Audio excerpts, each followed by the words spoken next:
You like a big booty Latina? I don't know how thick is too thick because I don't do that kind of stuff, John.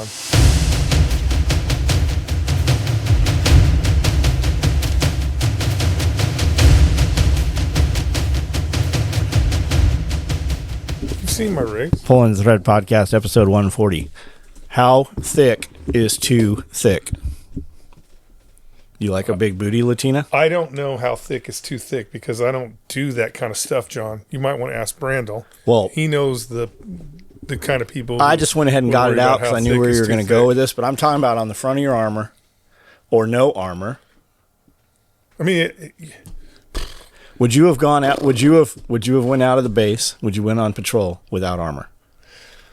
There are certain situations where I believe that you should go without armor. Yes. Would I have gone out of the base without armor? Yes. In certain situations. What would you have carried instead of that 20 pounds? More bullets. It's always more bullets. Anybody who says anything otherwise is just dumb. It's always more bullets. More ways to kill the enemy. Do you think future... Like if I had some sort of, I don't know, towable artillery that I could move around with me, like a PAC 75 howitzer, I would have taken that. It's always more bullets. Do you think near future conflicts are going to be without armor? No. We're gonna have to armor up even more. We're probably pretty close. My guess is we're probably pretty close to a full armored suit. Like a gym suit? Like a Halo, like a Master Chief suit. We're probably pretty close to that, and we're probably going to have to do it. I don't know if... Don't you think they're working on it already? Yeah. There's people that are working on it right now. There's people that are working on it right now. That weird kid that wears the Hawaiian shirts in California that has his own fast attack boat that is making all the drones. He has I don't know if you saw it, but recently he was on Joe Rogan where he has a completely integrated helmet that is lighter than the current helmet that has the night vision in it. It's all in the helmet.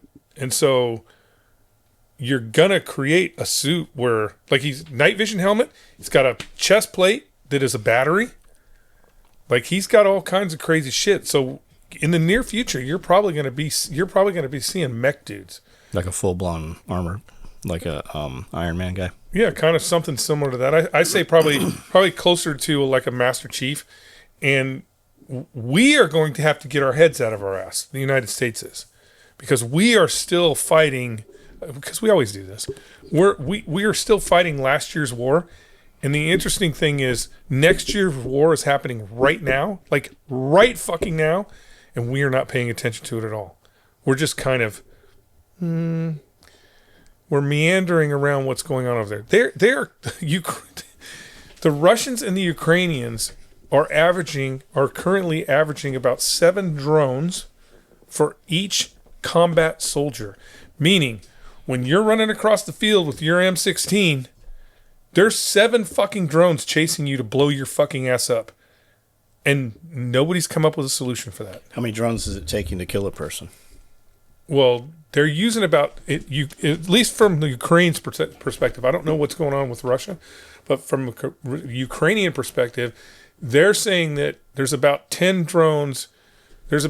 When every video you see where somebody gets blasted, it probably took them about 10 drones to make that happen. Because a lot of them are losing the other 9. Yeah, they're losing them. They're losing them because of jamming, right? Because they're using. It's very interesting how this is playing out. The Russians and the Ukrainians are both using drones as on-site tactical reconnaissance. So they'll put a drone up high that's looking at the battlefield. That drone finds the target, and then they'll send an FPV. They'll send one of the racer drones and those after are the target. fly-by-wire, right? It depends. Depends on what area they're in. But they'll send that whatever drone they have, the fastest drone they have, to go kill whatever it is that they want to kill. Sometimes they'll launch. Like I watched a video the other day where this one Russian was running from like 8 drones. So they'll launch a bunch of drones at you. They don't know until the drone gets close to the target if there's electronic countermeasures, right? So you'll see plenty of videos of drones that are flying at a target, and then the screen gets all crackly and the fucking drone just flips over. Electronic countermeasures. Now, to go after the electronic countermeasures, they've started using, they haven't started, they've been using it for a while, fiber optics. And so the fiber optics, they can go 7+ miles with that drone attached to a fiber optic. What that means is you can't kill it with electric counter warfare anymore. So I was reading, did you see the female combat medic over there in Ukraine I sent you? I looked through all of her posts and read almost all the comments, and there was just some real interesting stuff in there. And people were asking a lot about gear and technique, and there was dudes even questioning her about, why did you push this? Because you already have the tourniquet in place. She's like, no, I reduced the tourniquet. I pushed this to keep, because I didn't want the clot to break loose. It's an anti-clotting agent. That's why I pushed 2 units of it or whatever. And you can't, the reality is, from an American perspective, you can't question anything that the Ukrainians are doing. I found it very interesting that she or somebody running the count was actually interacting and commenting back. And somebody had asked what that thing was on the drone, and they said it's fiber optic cable. It's very common over here. It's very easy to acquire. It's everywhere, all over the place. And just how much fits in, it looks like a cone about the size of our thread, like a 1 pound cone of thread. And you said how long is a 3.2 miles? 3.2 miles, yeah. So it's very common that they're using those now, and we're not. And the drones too. I think we have a perspective when we see these drones because we're used to like our DJI 4s and stuff, right? Pro 4s and stuff, and Mavics. The drones that are running over there seem to be bigger. Like when you see them in comparison next to FPV, next to our DJI drones, those drones are a little larger, so they're going to have a bigger payload on them. They have several layers of drone sizes. So when you see a Russian get blown up by a drone, that's an FPV. That's just a regular. You and I could buy that drone. That's a kamikaze drone. Yeah, it's just a kamikaze. It's a one-way mission.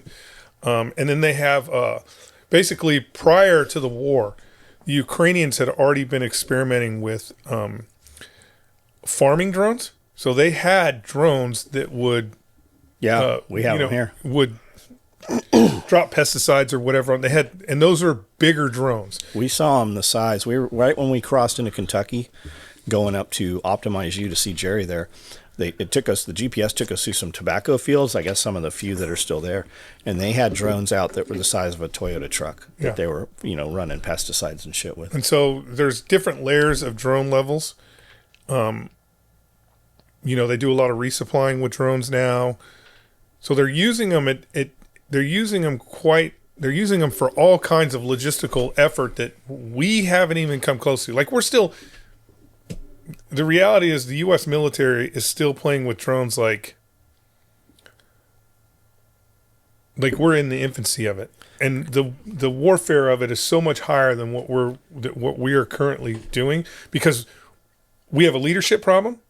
We have leaders that believe that's not the type of war that we're going to fight. Did I send you the video of the Camp Pendleton Marine Corps anti-drone course? Yeah. They were like, what were they? Were they throwing fucking lacrosse nets over them or something? I thought it was a joke. It wasn't. That's the thing. Again, we don't have any real idea. Like the U.S. military currently has no real idea on what it would do facing an enemy that uses drones extensively as the Russians and the Ukrainians have. We're not even close. And the Chinese, the reality is the current Chinese military makes the Russians and the Ukrainian stuff look like child's play. Their level of drone activity is so much higher than both those countries that we shouldn't even. The reality is we shouldn't be doing anything. The U.S. military should stop all operations and be like, how do we fucking kill all these drones? That's the only thing we need to be doing. You don't think we have something to do? Nope, we don't. You know why? I know we don't? Because they'd be using it. Do you really think that China is that far ahead in their drone technology? Oh yeah. I mean, the reality. And the reason I ask is because you see so much different stuff. Like China's going to rule the world, and then you see like China, it's all fake and paper mache buildings and shit. But their aircraft carrier fucking sinks, right? Or they're Well, again, when you're the problem is. We're talking about a technology. It's different when you're a fledgling company, you're a fledgling country. Let's say we'll say Venezuela, and you want to make an aircraft carrier. There's so much technology and information and infrastructure necessary to make an aircraft carrier. It's hard. Like you think, even China, we'll look at China, right? China is an example. China has been leading shipbuilding. When we talk about cargo ships and tankers and all that, they've been leading that for years. They've been leading that. They didn't build their first aircraft carrier. They got an old one from the Soviets and converted it. And then they took that aircraft carrier and measured it piece by piece to create the second aircraft carrier. They're still trying to figure out the bugs in all those systems. They're still trying to figure that out. The difference between an aircraft carrier and a drone is a drone's a kid's toy. It's easy to train kids to do kid things. Could you, with those bamboo printers she has out there, from today, right now, if we wanted to build a drone, we can get parts off Amazon or somewhere, right? How fast could you have a drone up and running that I could fly the way I fly a DJI drone? In a day, as long as you have the electronics. Do we piece that together out of components like circuits and transistors, or do we buy a drone package that comes and we just modules? So like it'll come, control board, motors, the radio unit. Those are Arduino motors, probably. No. I don't know, but I don't think so. So again, it's the Chinese have almost not eliminated, but if you pay attention to their fireworks shows, it's 90% drones. I've also right? seen them completely fail and I mean in the crowds and I shit. would assume that I would assume that when that happens, that's either the Chinese testing jamming. testing technology, or we did something. But again, the problem is drone, until we understand that the drone is not the problem. The drone is not the problem. Until we understand, and even Russia and Ukraine, until they understand the drone is not the problem and identify the way to kill the operator, kill whatever, it doesn't matter if it's AI, if it's an AI system in a trailer in Moscow, or if it's, until we stop worrying about this fucking drone that's flying right at us and start worrying about who's operating it, this is going to be a continuous problem. We won't win, because the Ukrainians are making something like 70,000 drones a month. Just out of apartments. It's just so like for the war effort. Again, 70,000 drones a month. Why are it's we not? The operators it's the operational system that is controlling those drones that is necessary to kill them. Why are we not seeing new Chinese technology tested in Ukraine? I'm sure we are. I'm sure. Again, the problem that we have here in the United States is we are receiving our propaganda from the United States. In order to convince us that the Ukrainians are winning the war at all times, and that the Ukrainians don't get killed, and the Ukrainians don't have any problems on the battlefield. There are technologies that the Russians are using within Ukraine, especially in the drone area, that are better than what the Ukrainians are using. So the Russians may very well be using Chinese weapon systems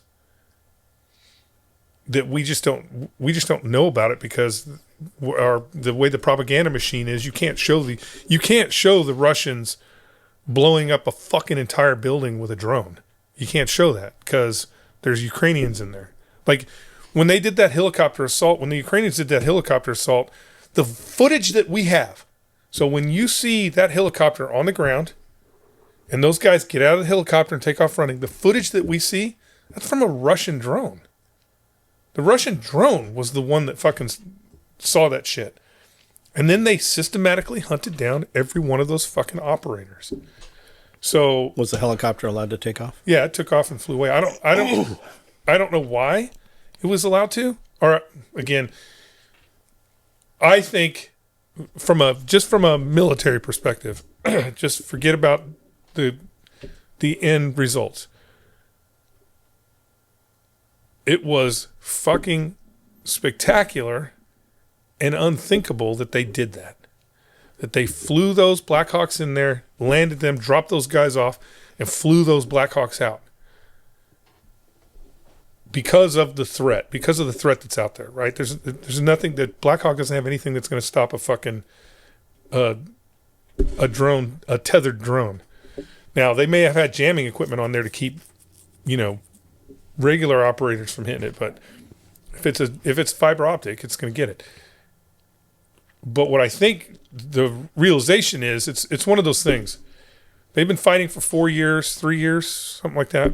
And they've never done that before, right? So the way you're fighting on the ground becomes routine. Like the drone operators that are blowing guys up and all that, it's just routine. To have helicopters haul ass in there, drop guys off, and then haul ass out, that's like, oh shit, what?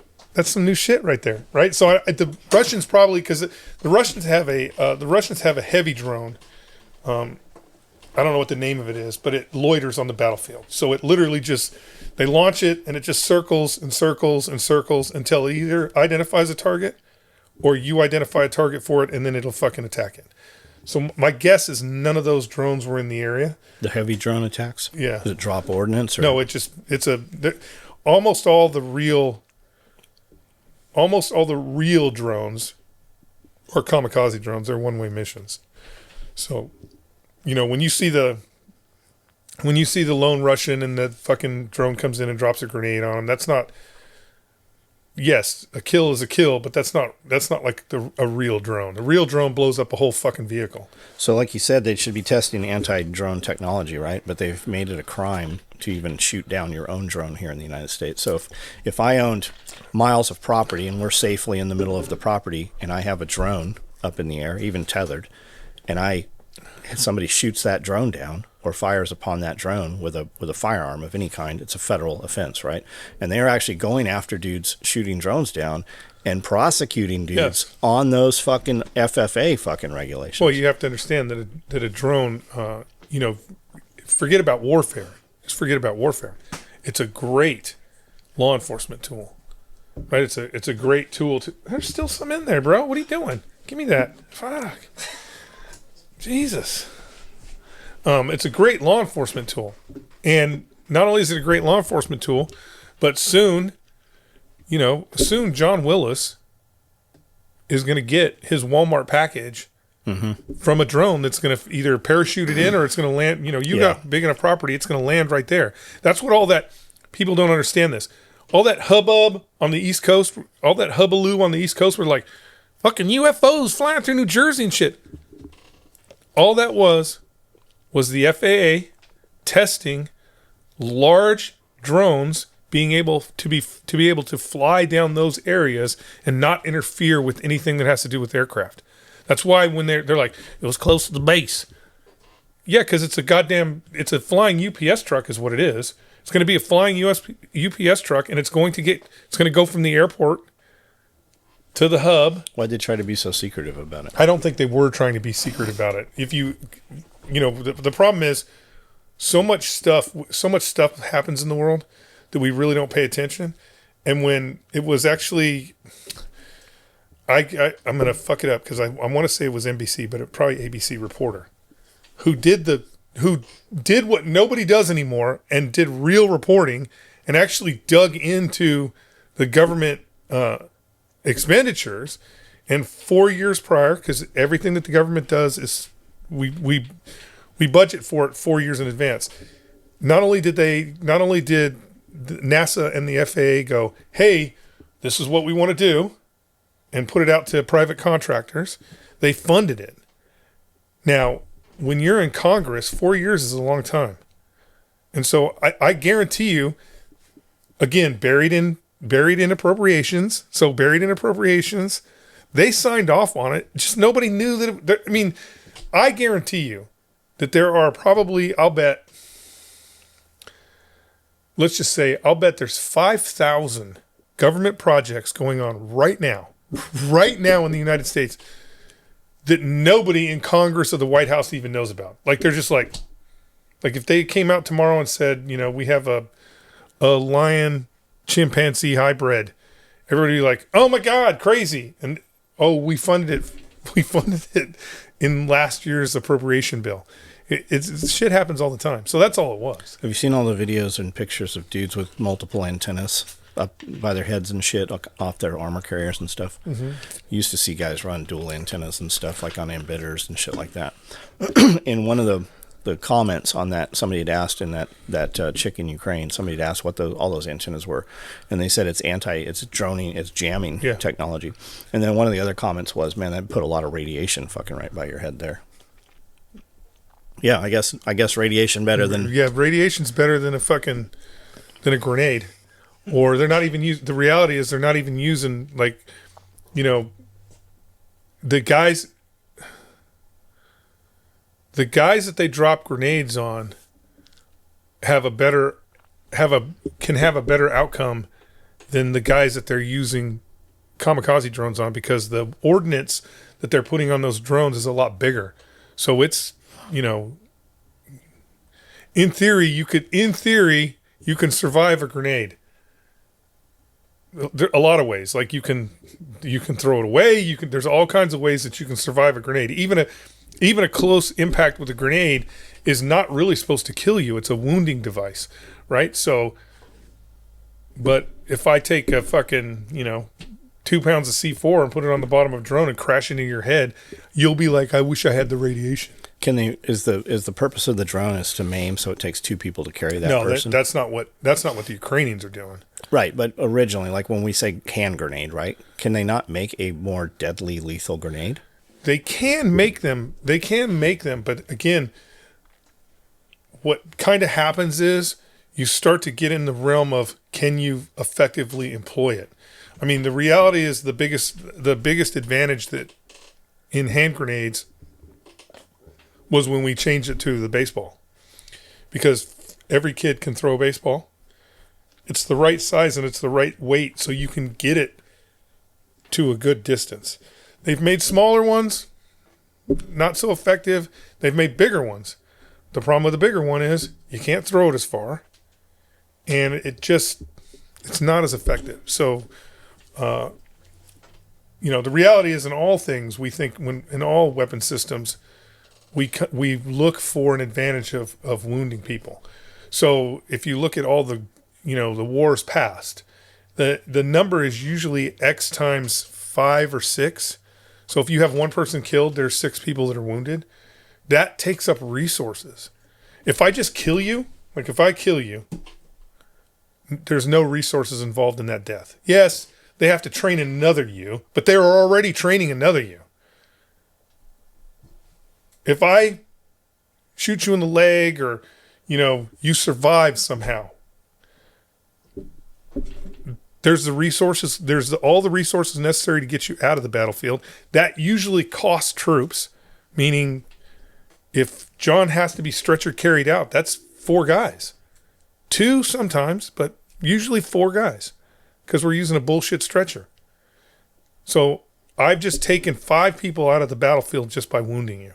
So 5 guys are now ineffective. The minute you get hit, like you think about any real training scenario, which we don't really do anymore, but the minute you get hit, if you're wounded, chances are I've taken 2 people out, because someone is going to immediately attend to your wounds. So now I have 2 people that are out of the fight. Takes assets to get you out of the field. Then once you're out of the field, you're using up assets to be repaired. We're putting doctors and ambulances and vehicles. All this stuff is necessary to keep you alive. That burns up. Bandages cost money just like bullets. Ambulances cost money just like tanks. All that stuff burns up your ability to continue to fight. Whereas if I just kill you, it doesn't cost me anything. Every combat engagement that you were in, every different theater through your career, were you issued fragmentation grenades every time you guys went ashore? Oh yeah, you're always getting hand grenades. Yeah. Every troop. So yeah, everybody. If it's, if they expect here, this is a kind of interesting thing that I think a lot of people fall into that peacetime military. They fall into the peacetime military. Not, obviously we've been fucking 20 years, but when you hear about guys from the 90s and 80s and things like that. But even with having been in combat, our servicemen being in combat over the last 2 decades, where the fuck does all this 6-mag bullshit come from? Because that is the issue. The issue is when you go to the armory to get your M16, when you go to the wartime, peacetime, whatever. When you go to the armory to get your M16, that's what they give you is 6 magazines. That's your issue. Your issue is 6 magazines. But that's a functionality of peacetime operations. When you're issued your rifle from the armory, that's a functionality of peacetime operations. And the 6 magazines is a functionality of logistical support. In order to support, meaning that what they do is they say, okay, we have to support an infantry battalion. We're going to support let's just say a rifle company. So I'm at my 30 guys. I have to support my 30 guys. What they know is in that 30 guys, this is how many rifles they're going to have. This is how many machine guns they're going to have. They know down to the letter because it's part of your TO. Same thing with the magazines. It's part of your TO. So what the military knows is if they take a rifle company and they put it forward, outside of any other logistical aspects of it, this is exactly how much ammo they need. This is exactly how much chow they need. They know all that logistical footprint. But the reality of combat, not eating pizzas at Al Assad, the reality of combat is all that goes out the window. There's no such thing as TO when you're in the fight. All that goes out the window. So if I want to go, because again, it's a logistical aspect. I can go to the armory at any time I want and be like, give me 10 magazines.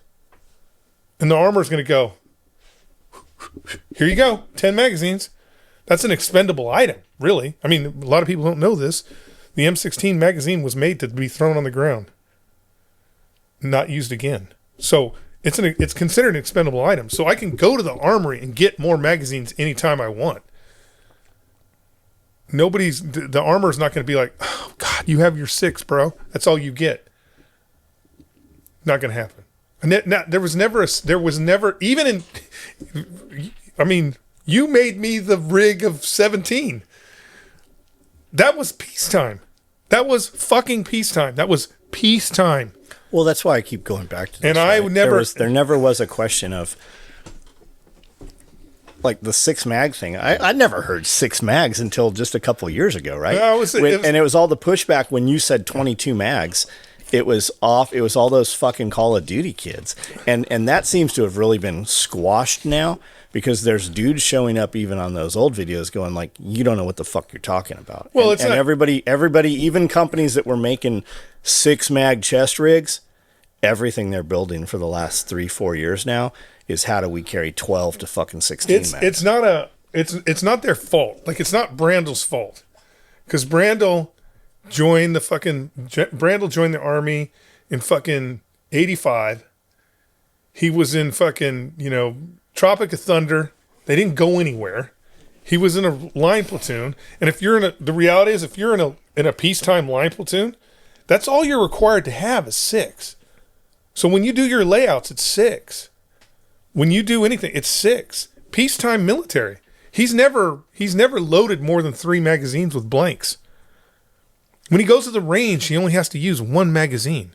So, it's not Brandel's fault that he's like, the only ammo you're going to carry in combat is the 6 magazines you were issued. It's not his fault because he doesn't know better. But the reality is, you don't have to be a fucking rocket scientist to take a look at any world, the minute we had the capability to load more than 5 rounds in our weapon systems, whether you take a look at World War II, Korea, Vietnam, the War on Terror, any individuals that were actually in the fight, that when we talk about the tip of the spear, they all carried more ammo. Nobody was like, No guy at the Battle of Bulge was like, 180 rounds is all I need. Even back in the 1600s, 17, 1800s, the first fucking ships, like when the Marine Corps started in the Tun Tavern, they didn't have uniforms. The fucking dude they put in charge of the Navy didn't have a fucking ship. They stole a fucking ship from the Brits. When he stole the second ship, it's because the second ship had more cannons. Yeah, it's always... It's just the reality is 6 magazines is a function of peacetime logistical military, and it doesn't mean anything in real combat. It's like, for example, here's another example. The issue for a rifleman is 2 hand grenades. So that's where I was going with that. How many hand grenades did you go out with? As many as you could carry. What would you expect? 6? No, typically it was 4. I would typically carry 4 because they're not as cool as. They're not as cool as you think they are. Where are they going? Wherever I could put them. Where were your guys putting them? Well, most of them had a pouch. We had that.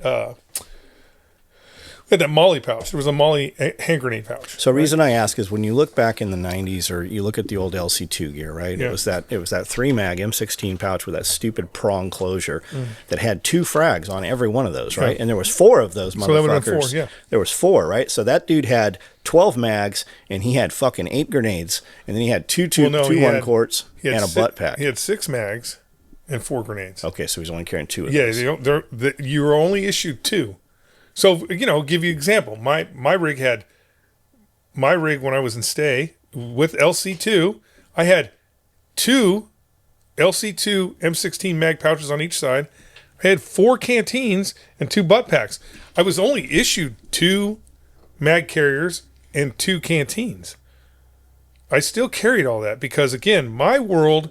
the world that I grew up was Vietnam, and the world that I grew up was the heavy reconnaissance elements in Vietnam, and I read all those stories, and again, there was no one that ever went, there's not anybody in that time period that was doing any of the heavy reconnaissance in Vietnam that was like, yeah, we carried too much ammo. Nobody. But you know what would happen all the time? Those motherfuckers would disappear off the face of the earth. It's better to have, the rule is it's better to have and not need than to need and not have. So Mac v. SOG, right? We've heard Mac v. SOG for my entire life. I've heard that, right? Whispers of Phoenix Project and Mac v. SOG and shit. But then when you listen to these guys, what are they, 70, 80? Yeah. 80 now? When you hear these men talk about Mac v. SOG right now, and there's this huge influx of dudes talking about it, it's because it was recently declassified apparently, and now they can actually speak the name. A lot of the missions, because of it's so weird. The government is so dumb. Like the government is so dumb. Like in the 80s, so you think like 75 was the last. I think 75 was the last year that we had real guys on the ground. But 75. In the 80s, you could read about Mac v. SOG and all that shit. The information was already out there, but there were certain missions that were classified because of where they went. So the reality is like the U.S. government could not acknowledge that they were in Laos and Cambodia. They couldn't acknowledge that because we weren't at war with Laos and Cambodia. And so the government was like, these things didn't happen. It's classified. You can't talk about it. Even though everybody knew that we were in Laos and Cambodia. Like it's one of those things where it's like, it's a secret because we can't admit that we were doing that shit. But everybody, the books are already out there. We knew that the CIA was operating Air America out of Cambodia. Like that was all open source shit. But a lot of those missions were classified. And I do think what happens too is, it's like you think about some of the old gear that you made. Like gear back in the... I'll just use the Mark 23. We'll use the SOCOM pistol thing. You make this thing and then you go, Cody, because of where this is going, it's classified. We can't ever talk about it. It's classified. Cody's like, got it. It's classified. Now today, nobody's even using that pistol anymore or that system anymore. But Cody's like, It's classified. Can't talk about it. Right? Because it was classified, and that's what our government does. I think we forget. The government forgets, but the guys don't forget. Like when the government comes and tells you can't talk about this shit, you don't forget about it. But we've already ran through 10 different governments since then. They don't. There's nobody in the fucking current. Well, I mean, yeah, there's a couple of them. There's a couple of those old codgers there that even could stand up and go, we classified that, bro.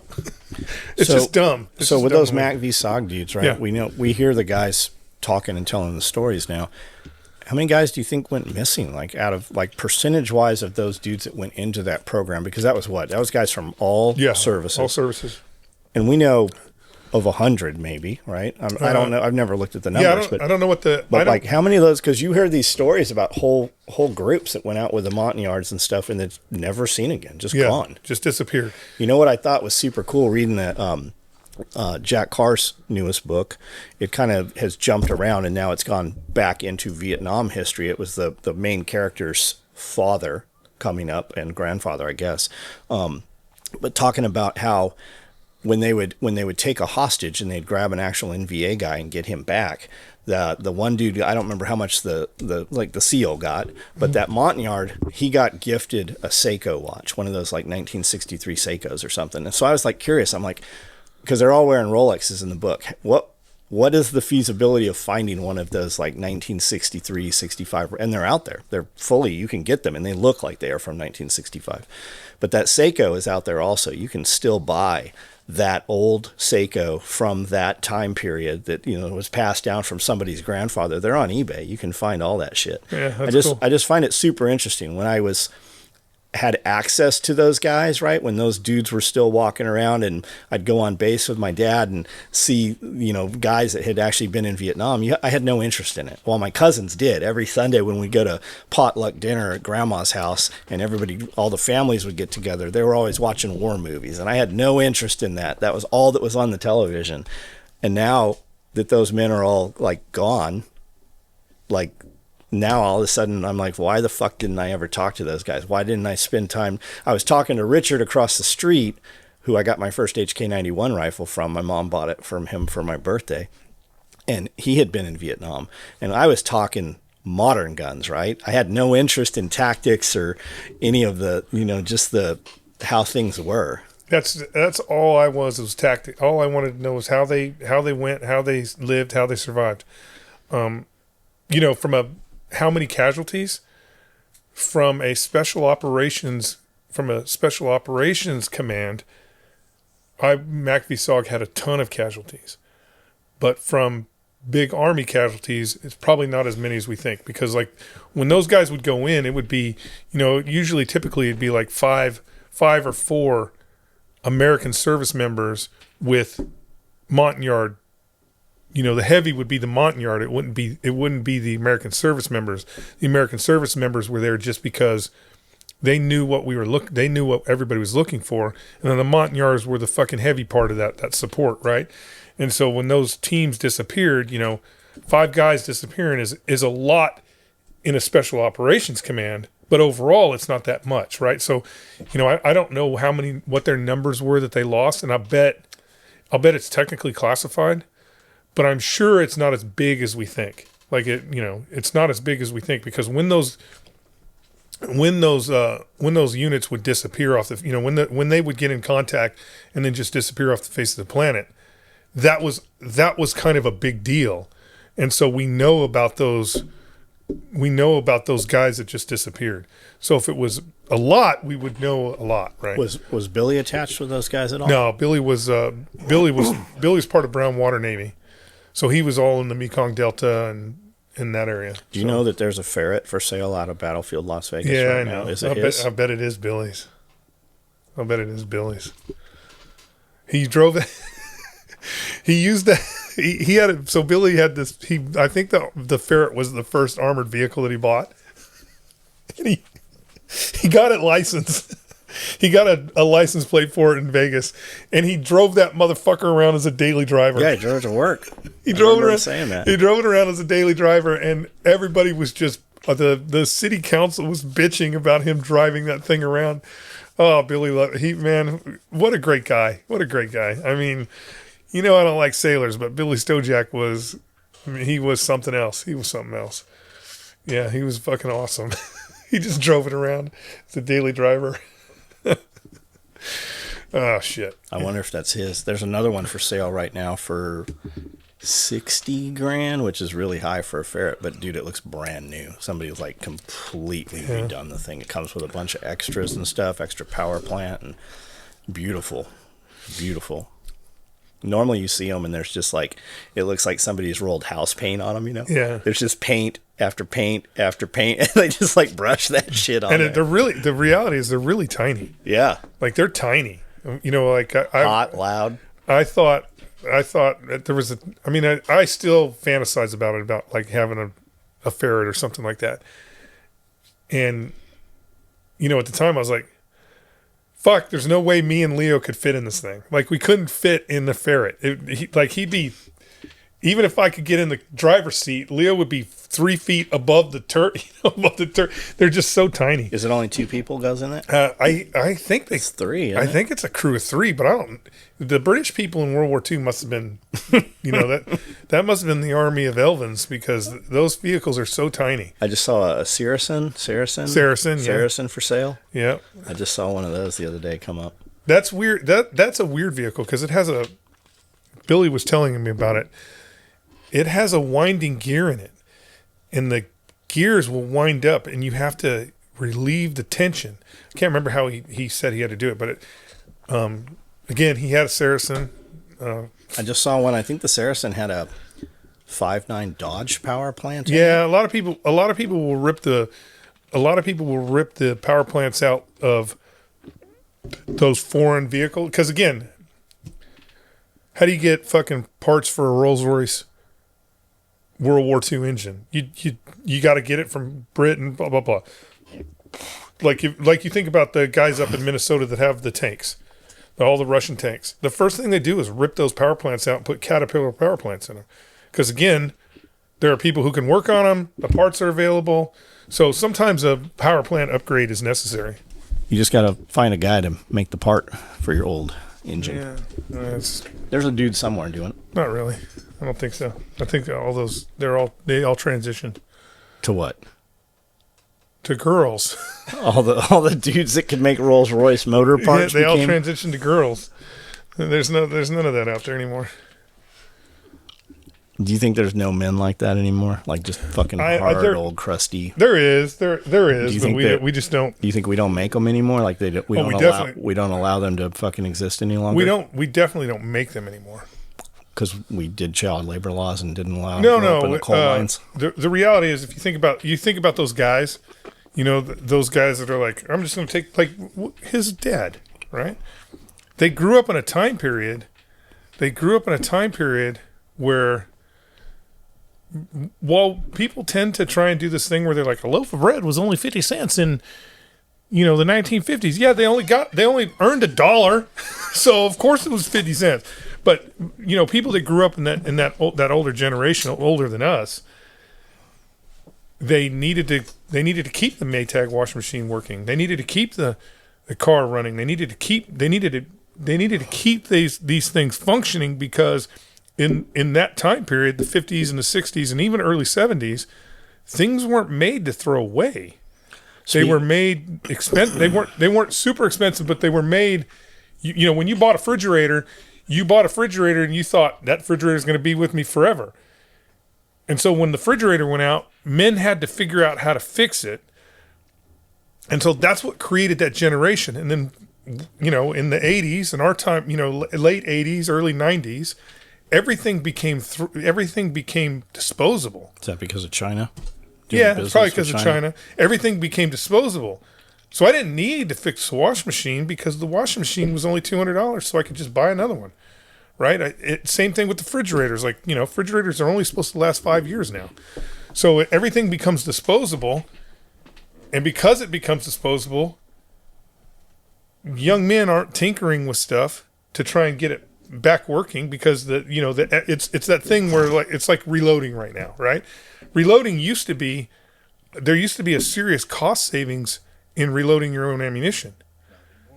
not anymore. There's no cost savings. So the only people who are reloading are people who are doing, long range shooting stuff. Those people are, hand loads and stuff like that.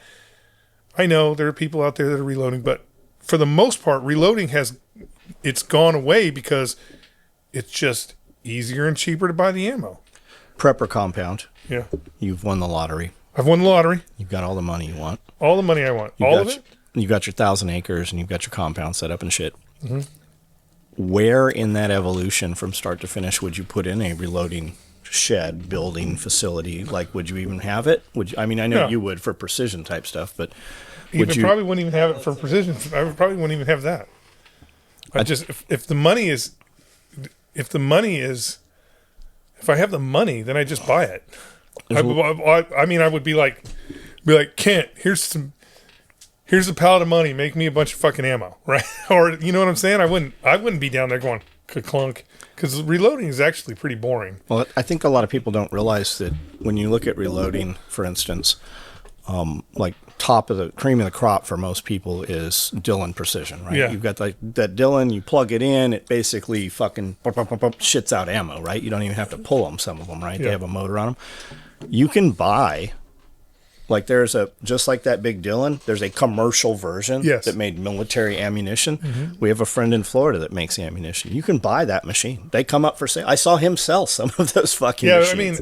I'm like, shit, for $12,000 you can get this machine that makes 1,000 9mm rounds an hour. I'm like, that sounds it's way faster than that. But like, you can't afford to feed that mother. Well, we're talking won the lottery, but you can buy the real shit. Like, it's sitting in factories getting rained on right now. Yeah, you can buy the real shit, but I wouldn't. I mean, if I had the money, I hear you. I got you. You just buy it and I got you. So back to the frags. Is it feasible to take the spoon of a frag grenade and put it through two pieces of PALs on the side of a mag pouch, and that has secured the frag? Like, put rubber bands or whatever around them. No? Is it feasible? Mm-hmm. Yeah, I mean, they did it. I know. We saw it in all the Vietnam posters and shit with the M60 across his back. And they did it. Would they stay there? Did they lose them? I am sure that in Vietnam, there's frags laying all over the place right now. Dudes lost grenades all the time. I mean, I had an incident in Mogadishu where I thought I was going to get killed because somebody lost a hand grenade. You were going to get killed. Yeah, I really thought we were about to get blown up. Like they're going to throw the frag back at you? No, basically we're in a two vehicle convoy, and I was in the rear vehicle on the M60 machine gun. Happy place. Yeah, it was my happy place. But I was in the rear vehicle, and the front vehicle, they're at the gate, and they're trying to get through. And I don't know what country it was, Bangladeshi or some foreign country that was guarding the port gate, was giving the lead vehicle a hard time about letting us in. And so warrant officer, now this is all after the fact. I didn't know that any of this happened while it was happening. The warrant officer gets out of his vehicle to yell at these guys, and he had a grenade that he had somehow secured with a banana or a fucking paper clip or some shit. And it had fell out. He had dropped it. And then he gets into the fucking vehicle and they open the gate and we start to drive in. Well, as he's pulling forward, I see this grenade go bloop, bloop, oh, bloop, shit. You thought it was deployed. right underneath the tailgate as we're driving. So I'm yelling at Chris. I think Chris was driving. I'm yelling at Chris to stop the fucking vehicle. And everybody stops and they're like, what? I'm like, there's a fucking grenade. Like, I'm pointing at this goddamn grenade. And that's when the vehicle hit, the warrant officer vehicle is forward. So the grenade is like in between the two vehicles. And that's when he goes, oh, and he jumps out and picks it up and yeah, it would have drives already through. gone off. Yeah, drives through. But again, yeah, I'm sure that guys drop grenades all the time in Vietnam, but that. So should we go back? Accountability was not that big of a deal in Vietnam. Should we be making magazine pouches that can carry grenades on the side of them?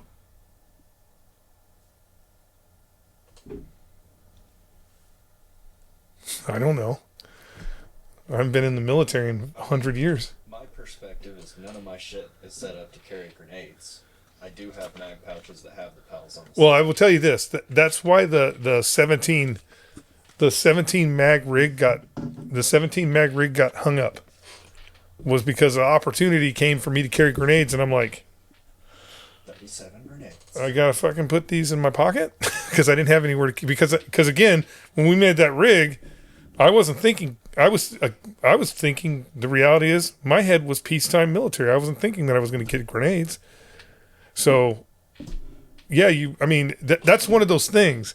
Is nobody thinks about grenades until they get handed a grenade. How about 40 Mike? When you carry 40 Mike, does each round need to be in a designated pouch, or can we just put 6 of them inside a loose pouch? Designated pouch. You don't want 40 Mike just banging around in your pocket.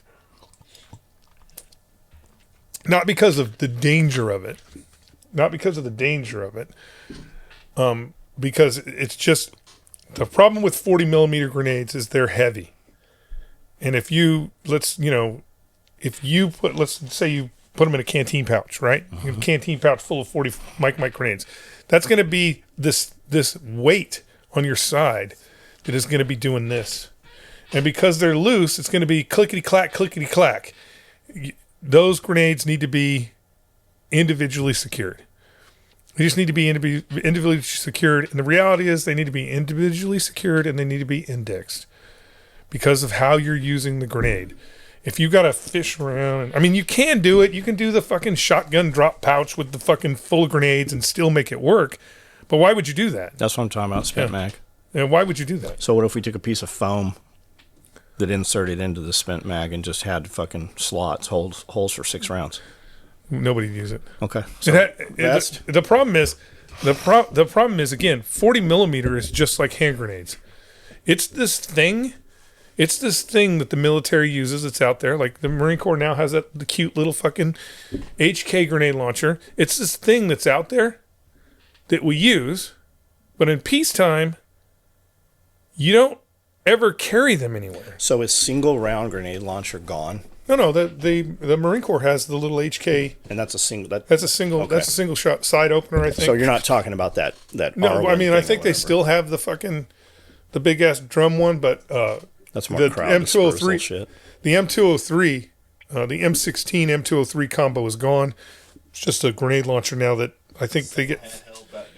I've seen guys make a thigh rig for. Yeah, I think they get like 3 per squad. But again, the problem is 40 millimeter grenades are not a thing that gets carried around.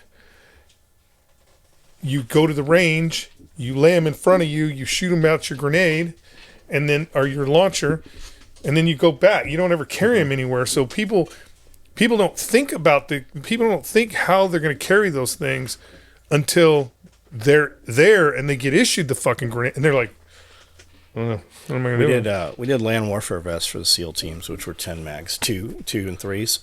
So 2 2s, 3 3. And then where we had pistol mags, we had 40 Mike. So 40 Mike inboard, outboard, and then in between. When you put the vest on and it curves, you can access that one in between. That gave them 6 right there. We also did some panels where they would take one panel, and I think we had 9 or 11 rounds on a panel, and then they had the other 3 over here. Will we ever see a 40 Mike vest again? Why don't they just, when they hand it? I'm sure it's still in inventory. I'm sure it's still in inventory, but the vest sucked. The mesh one, yeah. Yeah, the vest sucked, so nobody used them. Got it. And again, I don't think you could get the vest anymore. I think it's gone because Mali. When we transitioned to Mali, we transitioned to 40 millimeter Mali pockets. But again, because nobody. Those all came in sets of 2s. I think so. Sets of 2s and 1s, singles. Because we don't train like we fight. That's a myth. The first time I took that rifle platoon over with me to Iraq, nobody had any fucking grenade. Nobody had any 40 millimeter. I had to go to the surplus store in damn Oceanside and buy. I think I bought 60 pouches from Jack. To take over and just give, I just gave them to everybody. But I got an email from Clint a couple of years back. That was the dude running that shop, and she has to have passed away long ago. Yeah, maybe that lady that was running. She has to be.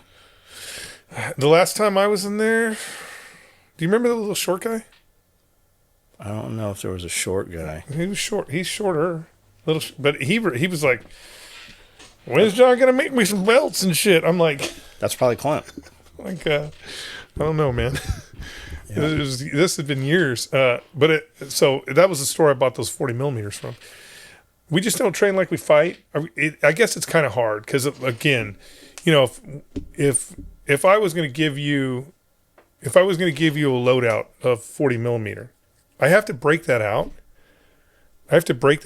And because of how screwed up the military logistical system is, the minute I break that out, I have to use it.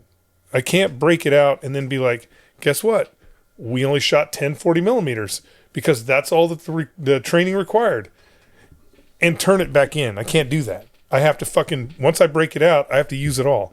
And so that's why a lot of military guys, they have this thing in the military they call a fan fire. Mm-hmm. And that's where you just burn. You get no training. There's no training value out of it whatsoever, except for the fact that you're pulling a trigger or aiming something in the sky. That's how a lot of ammo gets spent in training, is just fucking fan fired. Just, face that way, shoot it, and then we're going to go home because we can't turn it in. And that's the reality. Is that's leadership piss poor planning, because leadership does not plan properly to use the ammunition in a manner that the end user can get training out of it. It's just fucking wasted. Would you carry a small shotgun with you now? Nah.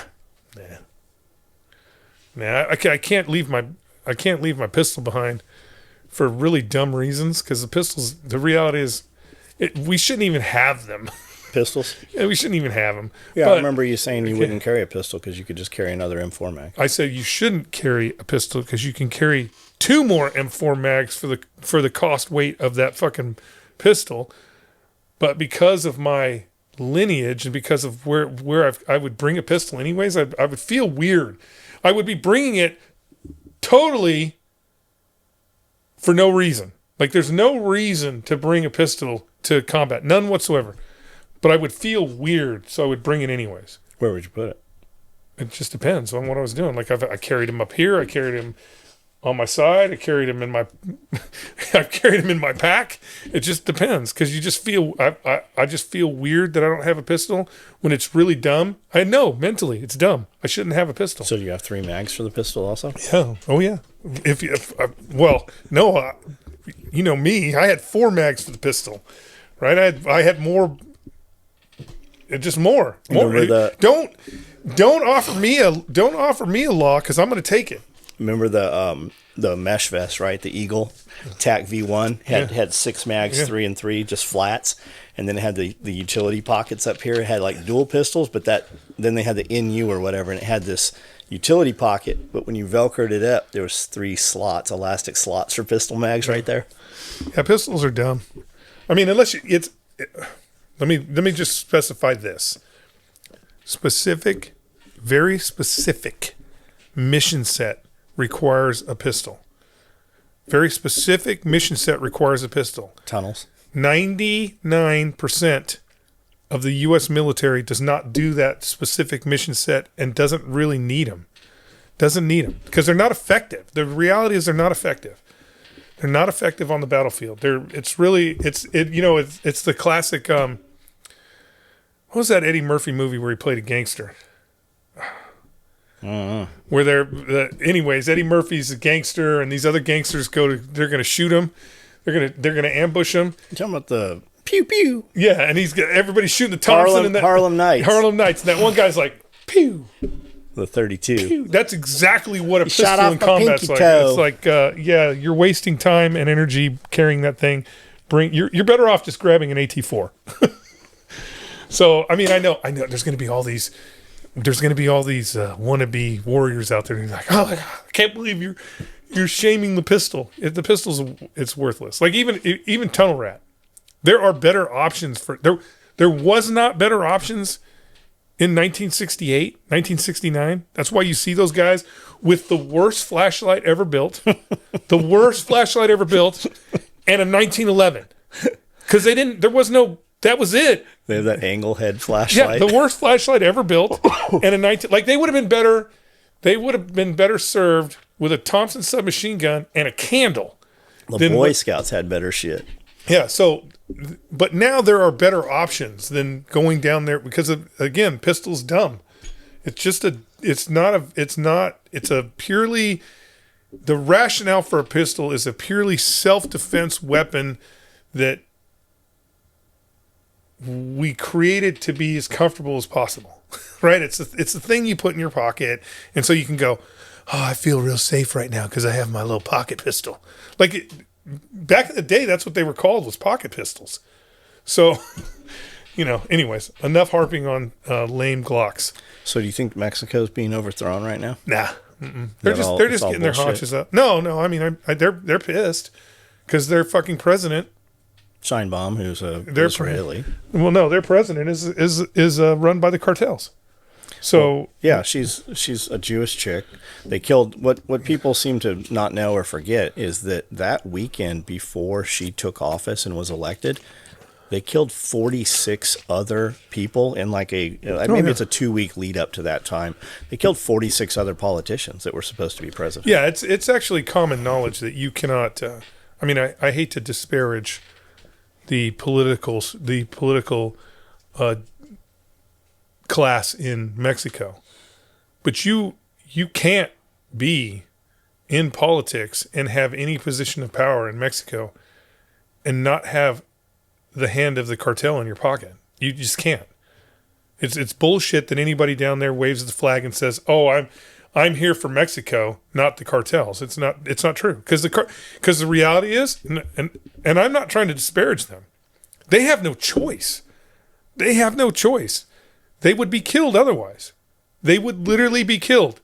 So you either have to when the fucking cartel come up to you and be like, "You look really good in a Mercedes-Benz." At that point, the only choice you have is in Mexico. The only choice you have is to go, all right, and drive the car. That's it. You don't have a choice. There's no choice where you can go, "No, I am against corruption and I will fight you." You're dead. They're going to fucking kill you. That's all there is to it. And there's nothing you can do about it. Like, literally, maybe people have heard the story, maybe they haven't. They captured El Chapo's son. The Mexican army captured El Chapo's son. They took him into their compound and they held him. Within 20 minutes, they were surrounded by these technical vehicles with 50 caliber machine guns on them. They didn't open fire. They didn't do nothing. They just surrounded this building. And then a car pulled up and a guy got out and he went to the gate, knocked on the door. They opened the door. I'm sure the Mexican army guy was like, "Fuck you." And then the guy was like, "Wait a minute. I have your wife on the phone." Yeah, we have all your families. We're going to kill them if you don't really. And they fucking walked that dude out and let him go. That's the reality of what is going on in Mexico. Will the people be able to? I think it's even beyond that. I think it's going on in the United States even. Nah, it's different. The difference in the United States is this: a lot of how the cartel runs. Do you see all these politicians getting arrested right now? They just arrested, wasn't it in Chicago or somewhere? They just arrested the mayor of some town, and he had fucking cartel ties and had fucking cocaine and all kinds of shit. The difference is this: here, the only influence the cartel has is money. So you have a choice here. Mexico, you don't have a choice. You just don't have a choice. There's no choice. Here you have a choice. In Mexico, the cartels, while the money is nice, it's the fear that keeps people in line. It's the fear. That's not here. So when a politician in the United States takes cartel money to look the other way or to do whatever it is, whatever the cartel wants them to do, it doesn't even matter if it's harmless. That dude is dirty. Like, he's really dirty because he has a choice. The president of Mexico, right? I mean, you can fault her all you want. She got no choice. So what do you think the solution is? Are we going to see the CIA overthrow fucking Mexican government, or do you think we want that Mexican government in as it is? Well, the problem is we are the ones that created this problem. We created the problem in Mexico right now because... Are they not at a point right now where, given reinforcement, they could overthrow that government and change that right now? Who overthrow the government? The people protesting. No, the problem that Mexico has, the problem that the Mexican people have, is they have no power. The fucking, the days of people protesting in the streets, changing things, those are gone. Those died before COVID. People in the streets don't change shit. They do not change anything. Those are gone. So the people in Mexico, unfortunately, the people in Mexico have no power. They don't have the power to elect leaders because the cartels elect the leaders. They don't have the power to do anything against the cartels because the cartels have the guns and the bullets. They're fucked. Mexico's fucked, really. There's nothing outside of some sort of serious revolution that's not going to happen. It's just not going to happen. Mexico's fucked. The reality is what the CIA, and the reality is what the CIA needs to do is do what they did way back in the 70s, is the CIA needs to go down to Mexico. They need to meet the heads of the families, and they need to go, look, get back to business as usual. You're going to stop fucking killing everybody. You're going to fucking shake hands. Some drugs are going to get across the border. Some drugs ain't. Business as usual. The worst thing that we did, the worst thing that the United States did for Mexico and America was going down and going after the heads of the families. Because at that time, those heads of the families were the only thing that was keeping everything stable. But isn't that why we're in the problem we're in now? It's because we killed those heads of the families. Because we killed those heads of the family. And there is no strong... There's no structure. It's just like when they killed all those adult male elephants, and all those youngsters started squashing everybody in the middle of the night. Because those male elephants used to take all those youngsters out in the wilderness for fucking 6 months at a time and bring them back as men. The reality is, what would happen is if Cody got a little too happy with the machete, if Cody got a little too happy with the machete in town, that would bring bad light on you. And what you were trying to do was build roads and communities. Cody would have to go into the 55-gallon drum, even though he was forcing your will, he was doing it in the wrong manner. So he'd have to go. Now, Cody's a fucking hero. Like now the cartel, the cartel bosses are encouraging those guys to do that shit. So again, we created this mess. I don't know if there's a real way to fix it. Like because again, the level of violence that the cartels are willing to do now is so much more egregious than what, if you just go back 10 years, so much more egregious and so much more horrific. I don't know if we could fix it. Like, maybe you could take Brandel and be like, hey, you're going to run all the drugs out of Mexico. And we, the United States of America, are going to start killing everyone else. We're going to start killing them all. As long as you follow the rules, you're going to come out on top. I mean, that might be the only way. The reality is, what people don't want to admit to is dictatorship around the world. Dictators around the world that we installed created stability. Yeah, again, you got some terrorists running around doing some terrorist shit, blowing some stuff up. That's different than full warfare all around the world. We created stability through dictatorship. That's kind of what we have to do with the cartels, is create a dictatorship where Cody knows that if he goes to work for Brandel, we're not going to kill him, and he is going to prosper and make money. Because all of them, that's the root of all of it anyways, is the root of all of those cartels. They don't want to build gun trucks and fucking buy 50 cows, and they want to sell drugs and make money. They want to put in fucking jacuzzi pools and have fucking crazy ass parties. That's what they really want to do. But we've created this environment where they have to fight every single day to keep the little piece of scratch that they have.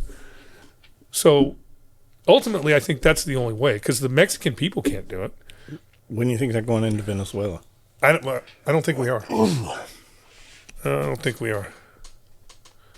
I mean, the truth of the matter is, and people don't want to pay attention. People don't want to. They want to look the other way about this. Is I personally think that Trump is bluffing with Venezuela. He's not a war guy. Like, he's not a war guy. He is very anti-war, and I guarantee you, he still has the taste in his mouth. He still has the taste in his mouth from his first presidency when he tried to pull everybody out of Syria. And the Pentagon said, no, you can't do it. We're going to keep fighting in Syria. So I do believe that Trump, while he is trying to force an issue, he's trying to force the Venezuelan people to create that solution, not the Marine Corps. Because Trump knows, and everybody should know this, Trump knows that the minute the Marine Corps or Army or Air Force, not the Air Force because they don't really occupy anything, but the minute we put boots on the ground, he no longer has control of what goes on. Like, he's out of the loop. It's going to be fucking, it's going to be that permanent government that's going to make all the decisions from there, and he's out of the loop. And we know Trump doesn't want to be out of the loop. So I don't think we're doing anything in Venezuela. Are there currently at all times 3 MUs deployed? No, I think it's just 2. Well, no, yeah. And there's 10 combined altogether? I'm sorry. It would be 3, because you have the 31st MU that's in Okinawa. All the structure has changed since I was in. But post that, you have an East Coast MU that goes out, you have a West Coast MU that goes out, and the 31st MU is always on Okinawa. And there's 10 in existence at all times? I have no idea. Well, okay. No, there's never 10 MUs in existence at all times. There are MU commands. So there are MU commands, but you have to understand that a MU isn't real. So they can have you can have different MU commands, but a MU is not real until it gets chopped to a battalion. So at any given time, this is my guess. I'm not for structure, guys. If I was, the Marine Corps would be a lot tighter. There would be 6 MUs at any given time. So you would have... Given your choice? No. As of, I would say right now, because you have a MU that's on Okinawa. You have a MU that's on a pack out east or out here somewhere. Well, down in Venezuela now. And then you have a Pacific MU that's out. Okay? So there's 3 MUs right there. There's a MU that is in the workup. When those MUs are out, there's a MU that's their replacement is in the workup training. Each of them? Huh? Each of them? Yeah, each one of them had. So there's, back in the old days, I think it's changed since then. The Okinawa rotation was always guys out of 7th Marines, so out of 29 Palms. And then the West Coast guys would just go through those battalions. How fast could you take a MU that's in workup and deploy them? The issue there is always the Navy. It's not the MU. Because again, what most people don't understand is the MU itself. When you see 31st MU or 11th MU or 13th MU, that's just a command structure. It's just a command structure. You're taking an infantry battalion, and you're marrying it up with all the other assets, artillery, tanks in the old days, the combat engineers. You're marrying all that stuff up to include a wing of aircraft, right? So you marry all that shit up, and that falls under a MU command. So now all those, obviously all those entities themselves have their own command structure, but now that colonel, that full bird colonel, is in charge of that element.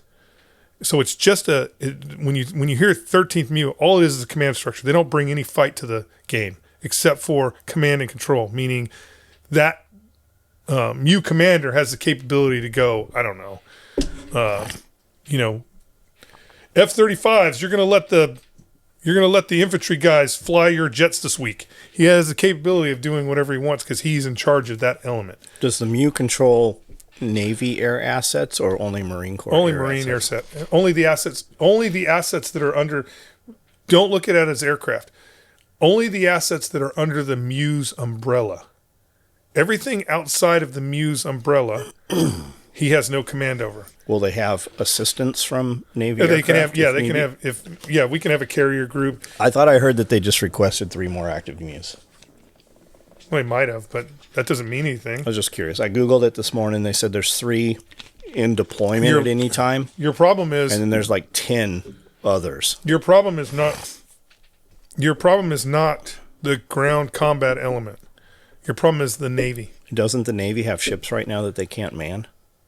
I don't know about that. But again, when the Marines go out, they go out on what's called the Gator Navy. There's only so many of those ships. So and they're all old, aren't they? I mean, relative.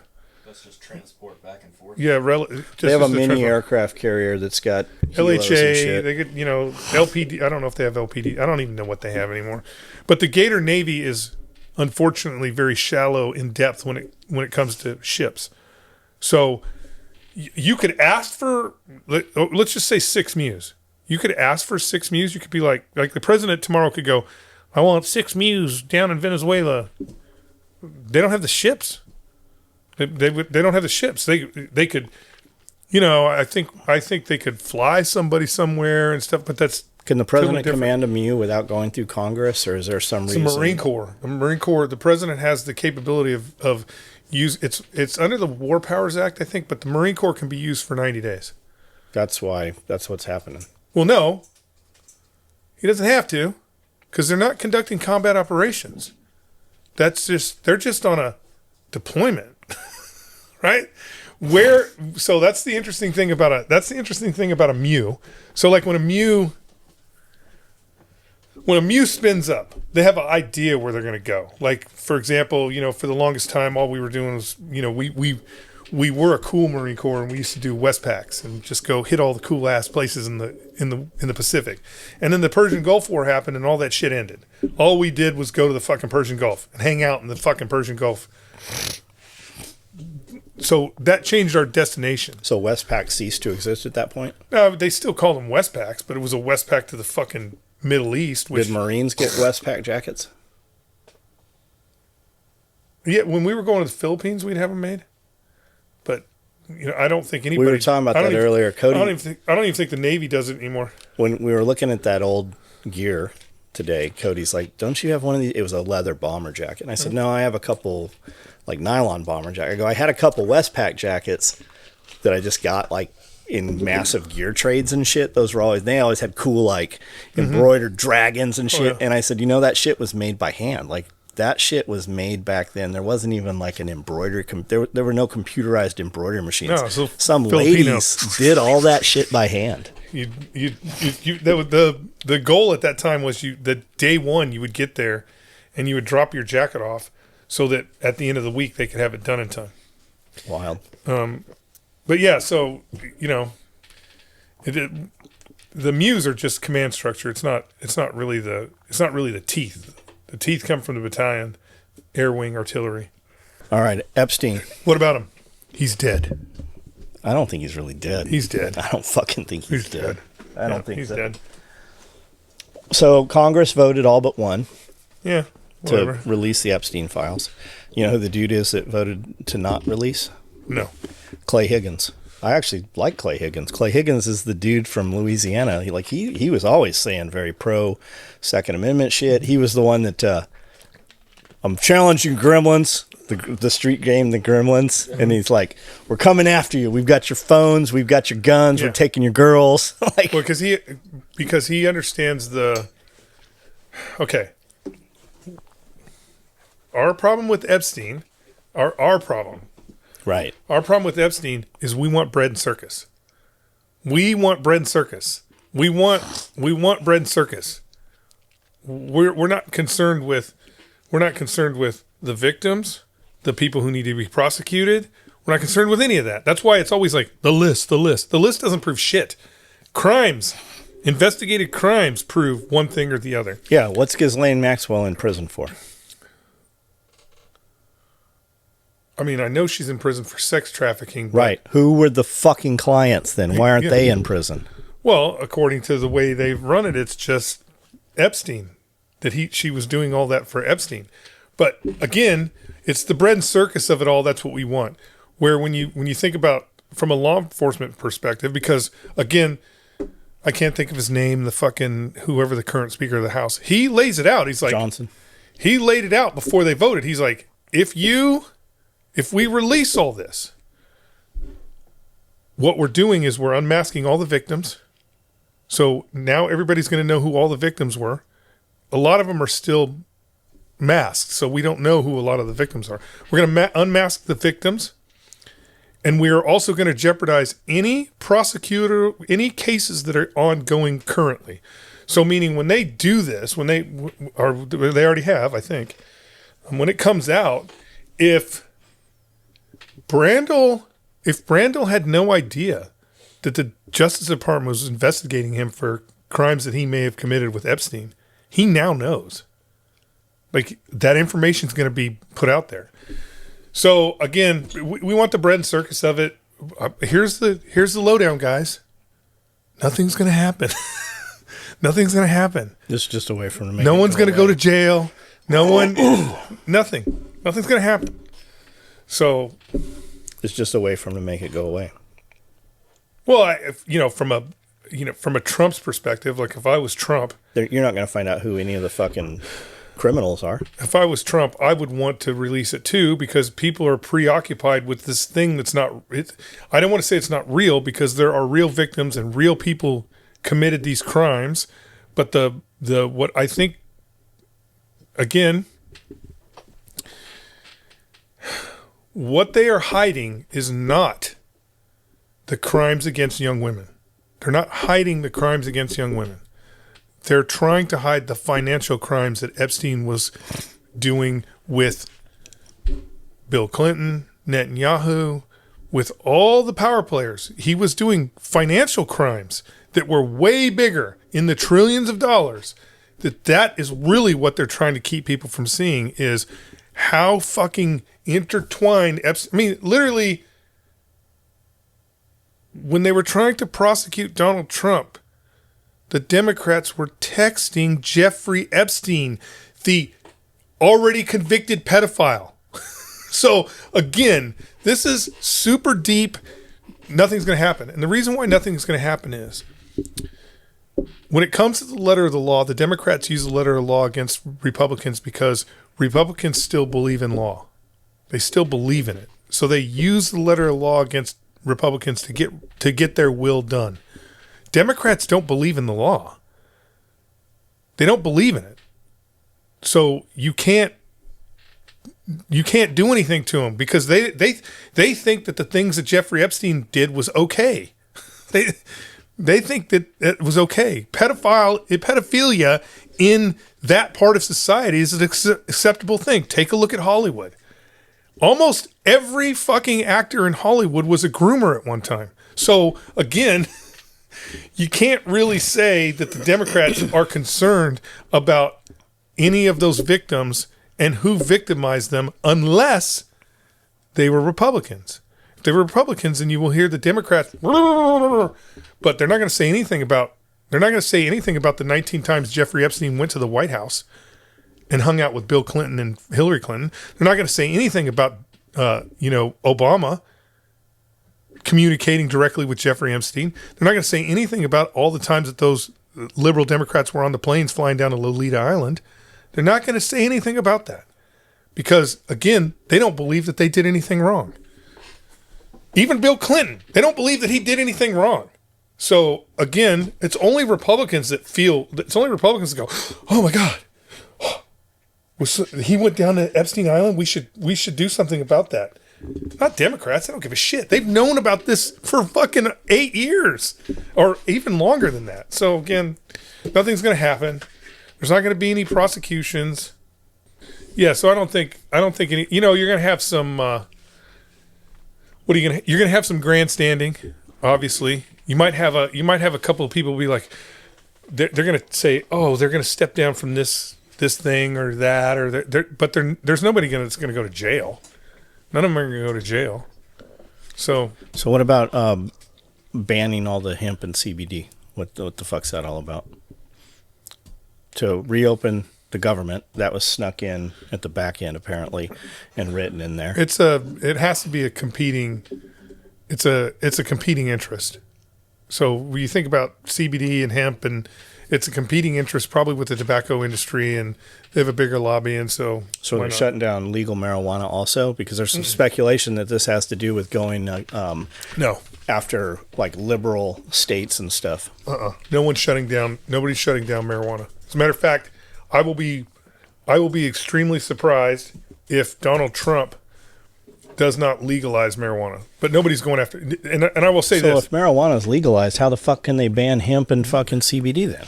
Because they're banning it for a different reason. They're not banning it because they're going to ban it because everybody uses it in e-cigarettes, and e-cigarettes have all this bad. They're going to ban it for a different reason. They don't need it because it doesn't fall under the marijuana laws anyways. But it is when you think about it, it is a direct competitive to pharmaceuticals. No, probably marijuana, not pharmaceuticals. It's probably more of a marijuana thing, and so, but marijuana is not going to. Nobody's fucking going after pot.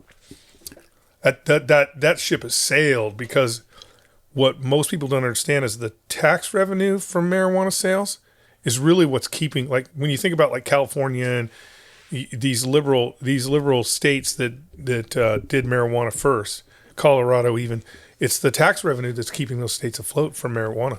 I wonder how much of that is taking employees out of the employee market. I kind of feel like again, and I don't know. Again, I'm not in that world because it never was part of my agenda.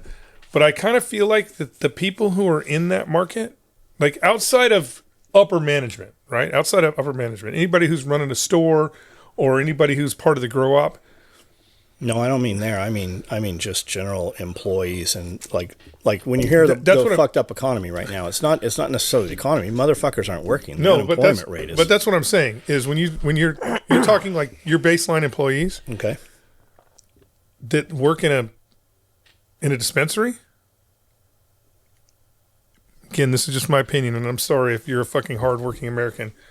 Those people were unemployable anyways. Like it's a special, unique type of person. I'm not talking about the CBD industry. I'm talking about with marijuana being legalized. Yes. People that would normally be at work are so fucking dumbed down because they use so much weed that they do not fucking go to work. You have the CEO of, is it General Motors or Ford, just came out and said, I have 5,000 job positions open right now, $120,000. I can't fill them. I cannot get mechanics to work for $120,000. But that's not the problem for Ford. The problem for Ford is not a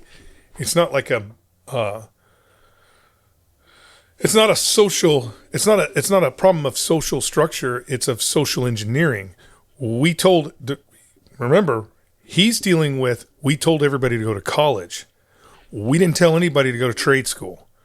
So everybody went to college and got a fucking, major in female studies.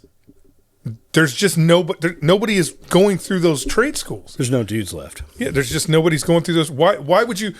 Our generation's right. Our up and comers are going through them. But we've got that gap now. For the most part. Okay, I'm guilty of this sometimes too. For the most part, if there are two paths, one path is easy, one path is hard. Most people take the easy path. College was the easy path.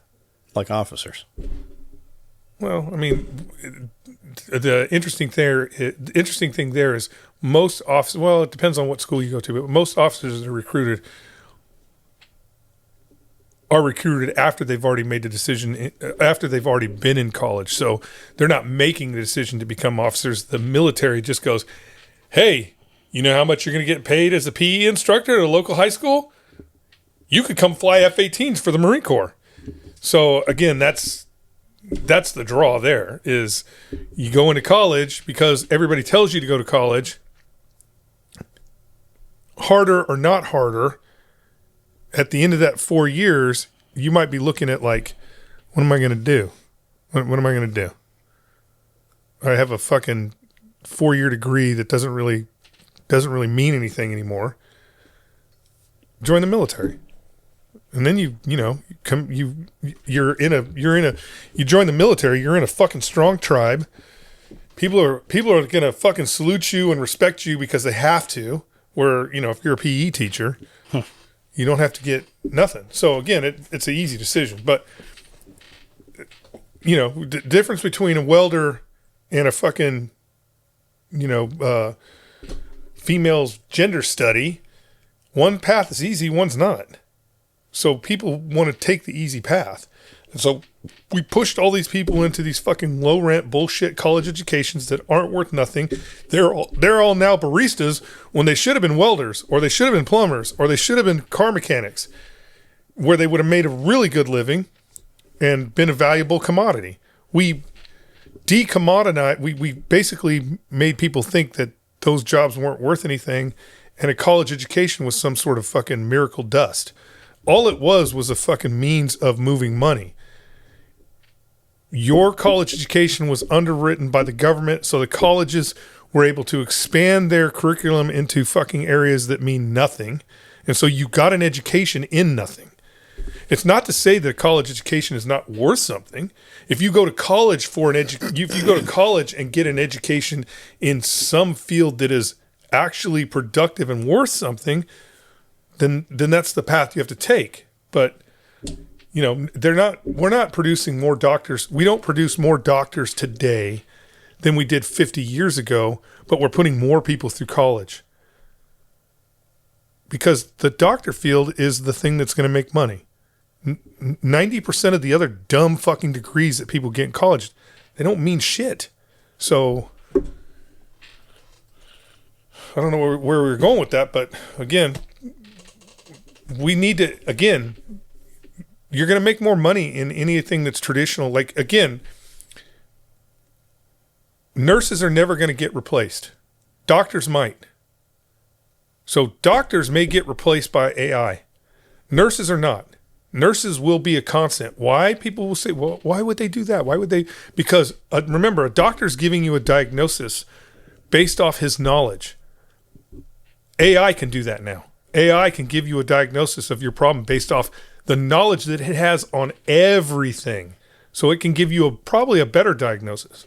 Nurses, on the other hand, nurses are that requiring aspect for bedside manner. It's the communication with the patient. 90% of the communication, 90% of the interaction that somebody has in a hospital is with nurses. That's not going to change. There's not going to be a fucking robot that goes in there and is like, how you doing today? People want that interaction. People want to talk to a real person when they think they're going to die. And so nurses aren't going to go anywhere. Fucking plumbers aren't going to go anywhere. Auto mechanics, kind of different because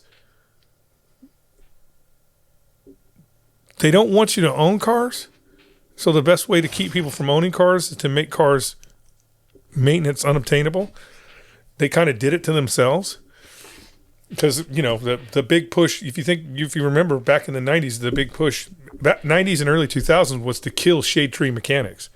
And that's why you have all the electronics and crazy shit on your car that needs a special computer to use. So Brandel can't fix your Honda Accord. You got to go to Ford. So they kind of did this to themselves. And then what the problem is, Ford or all the car companies were lazy. They were fucking lazy, and they just believed that people would show up, that people would come through the pipeline and show up.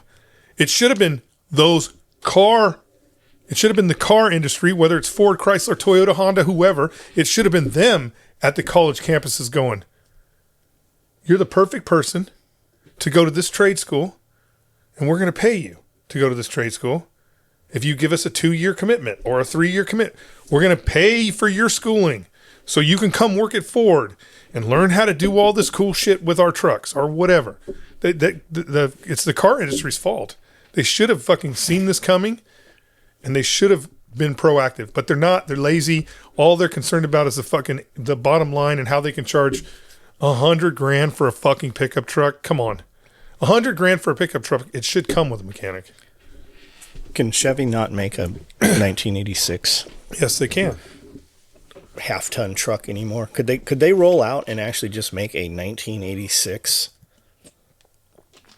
F-150? Like, could they build the exact same spec as it came in 1986? Or would government prevent them from doing that, or is it not profitable? I would imagine it would put half the other shit out of business. Remember you used to be able to open a newspaper and buy a SR5 Toyota truck with roll down windows and vinyl fucking floor and vinyl seats for $5,000. The difference is we have an inflation problem.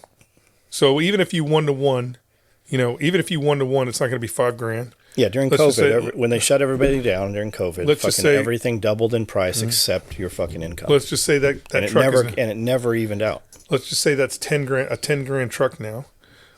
Could they make it? Yes, they could make that truck.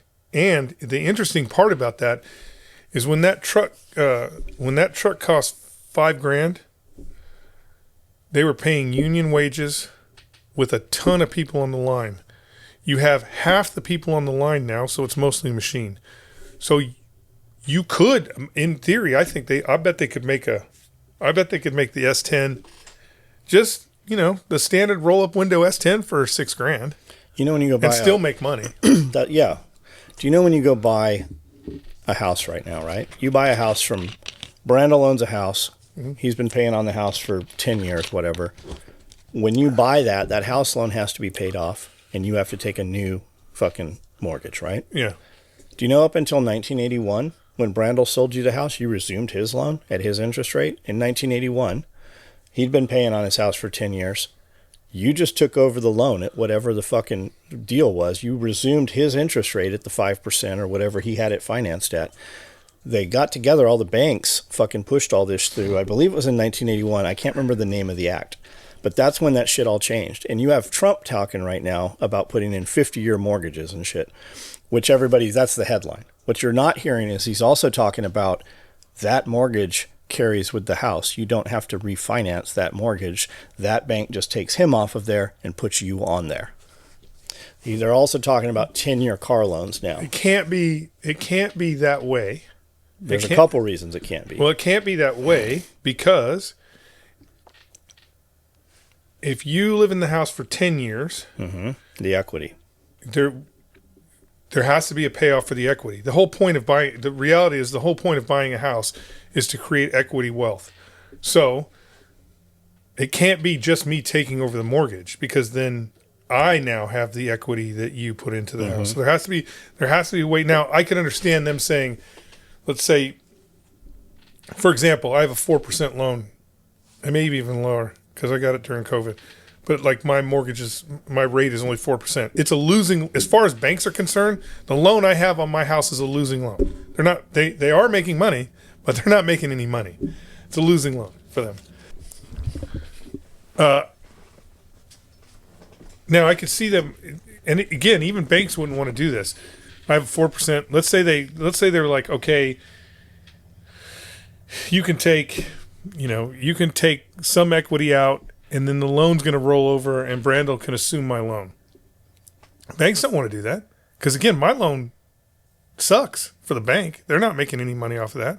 Banks want 12% loans. They want high interest rates, and so I don't see how he could pull it off. Here's the thing about a 50-year loan. We don't want that.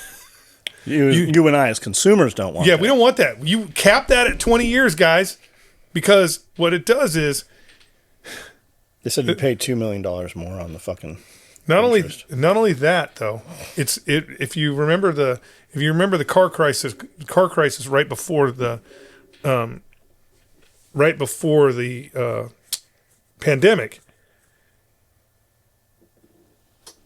John, I'm going to give you a 20-year loan on that Hemi Cuda out there. You can't afford it. But if I stretch it out to 20 years, that drops that payment down, so you can now afford it. Well, they're raising that up. Car loans are going to be 10 years now. That's part of the reason, because they did change car loans already, and that's part of the reason why you have $100,000 car. Yeah, not only that, you have a 40, your repos are up 40%. Yeah. I don't know 40% this year versus last year. I don't know what the span on that, but I keep hearing that the car repossession rates are 40% higher. The car market is also tanked. All those $70,000 trucks, you can walk in and get them for like 40 grand right now. They're saying nobody's buying cars. I don't know where you saw a $70,000 truck. Well, that's these Toyotas. Yeah. The fucking real trucks, the real trucks are $110,000, $120,000. That fucking thing Pierre brought in here, what was that, 110 grand or something? Mm-hmm. That Humvee? And the way you, so the market is askew right now, meaning you still have the same amount of money in your pocket that you had 5 years ago, 10 years ago. Yeah. Okay, you still have the same amount of money. Yeah, but my electricity costs twice as much. Not just your electricity, but again, that Toyota pickup truck that was, let's say, $55,000 pre-COVID, it's now $70,000. You still have the same amount of money. You qualified for that truck pre-pandemic. You don't qualify now. Mm-hmm. Because it's now $1,000. It's now a fucking, $1,000, $1,500 a month to buy this truck, right? You don't qualify anymore. But if I can move that number out to 20 years, Yeah. I can now drop how much you're paying monthly. And so now you qualify for That's a vehicle. That's exactly what they're doing. That's what I was saying all through That's COVID. the same thing with the houses. All through COVID, when dudes were like, when the 4Runners came out and there were addendums on them, they were like 75 grand or whatever. And people were like, this truck's not worth 75, I'm not buying it. No, what you don't realize is you're no longer a 4Runner customer. Like all those dudes that were buying Range Rovers, they're now buying 4Runners. And all those dudes that were buying 4Runners, you can't afford a 4Runner. You're not a qualified customer. It's just like the dudes talking all the shit about the Strider. I'm like, you're just not a Strider client. That's fine that knife's not worth $2,000. Well, that knife's worth $2,000 because there's a fucking line of people for fucking the last 20 years to buy them motherfuckers. And every time they go up in price, they still sell everything they make. You aren't willing to spend it. That means you are not a fucking client. You're just not the customer anymore. Well, I mean, that's the problem with a 50-year mortgage is you're gonna start putting people into houses that they really don't have the finances to afford long term. Just so the banks can make, it's just about the fucking banks making money. So what's the fix? The fix is pull all the money, pull every dime out of the colleges. Do not subsidize a single college program in the United States with federal taxpayer dollars. And then open a Fannie Mae, Freddie Mac, and government-backed housing. I don't know what the fix is. Like the reality is, they're building entire housing complexes right now that none of the houses are for sale. Massive companies are buying the entire fucking neighborhood and renting them out. Those houses are not ever being listed to an individual sale. Yeah, that's the BlackRock model. Yeah, and you got them, and it's BlackRock, State Street, Vanguard, and Blackstone is the big one. Maybe the solution is to get them out of the business. Like the reality is, yeah. And where's the money all come from? Where did they get that money? They got that money from all the other shit. The reality is they should probably, because I know they were talking about doing this. They were talking about doing a bill that says that corporations cannot own single family housing. I mean, this. I don't know what the solution is. I do not like the idea of corporations owning single family housing. But again, is that the solution? Maybe because again, banks don't like houses. So banks don't, when banks foreclose on a house, they hate that. They don't want no part of it. And that's how BlackRock was able to buy houses at undervalue. We had a friend that wanted a loan on something. So he goes to our guy we know at the bank. He's like, we'll write you this loan, but you have to buy these other two properties also. And they made him literally buy these other two properties here in this town. He wanted to buy one thing, which they gave him whatever he wanted on it, but they made him take these other two fucking things that had been foreclosed on to get him off their books. I think that is a better solution. Yeah, I think it's cool. Because what it does is it market corrects. It market corrects. So if Randall runs around town saying all these fucking 1-bedroom fucking family houses are worth $500,000. And the bank forecloses on all of them because they're not really worth that much money. The bank has to get rid of them at a loss, which corrects the market. Whereas if the bank sells them to BlackRock don't care. That rent is still going to be $2,500. So the market's not getting corrected. All we're doing is losing single family housing. So I don't know. Interesting, but yeah, I don't. The 50-year loan, extending the value of the loan does not fix the economy. Fix the economy. Figure out a way to put more money in people's pockets. Well, he keeps talking about the stimulus, right? We're going to everybody's getting a $2,000 stimulus check. I don't think they should mail out fucking, if you get $2,000, you should get it off your taxes. If you're not paying fucking taxes, you don't get the fucking money. Is that where it's going to come from? No, that's the catch. The catch is it's only to people who pay taxes. Because it's not being screamed. Nobody's saying that. Well, that's the catch. It's not when he's talking about the stimulus. When Trump is talking about a refund to people, it's only going to taxpayers. So if you what about pay taxes, what about all the EBT riots and shit? What happened? There were no riots. What about all those people that just starved? They died from starvation from not getting their EBT. Democratic talking points. It's not real. There's nobody. There's. I'm not going to say nobody. Nobody on EBT is starving. Yeah, I see old folks asking about food banks and mothers with kids and their husbands. I don't see the fucking welfare princesses. Like, it's not them. No, but nobody again. Yeah. Nobody here. Nobody. Again, I am sure that I say that again a lot. I am sure that there are people in the United States who are borderline starving, but nobody on EBT is. They're not. Matter of fact, they probably could lose a few pounds. Yeah, didn't they say most of them are 40% overweight or something like that? Yeah, because they just eat shit. And on average, they spend 30% more every month on groceries than somebody not on EBT. Isn't that about what the number was? Somewhere around there. Well, I mean, the number could be any number because it's not their money. So of course they're going to spend all of it. Yeah. Yeah. So what do you think happens in the next 30 days here? We don't go to war with Venezuela. When do we go to war with China? We don't go to war with China. When do we go to war with China?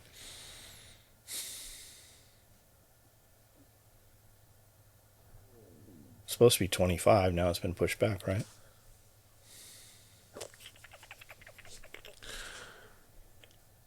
Okay, the Chinese are very long term in their thought process. 1,000 years. I do not believe that you have a problem. We currently I have a problem in the wavelength is Pooh Bear.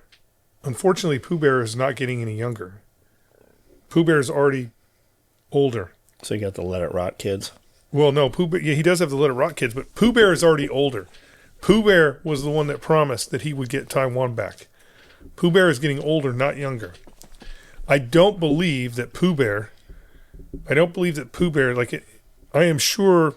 Fuck. The problem is it's the Chinese Communist Party, and all they do is go. They don't tell him anything real. But I am sure Pooh Bear has the intelligence enough to where he is in his head. He's going, I can't do this while Donald Trump's president. I can't do this while Donald Trump's president. Because, again, what is Donald Trump doing?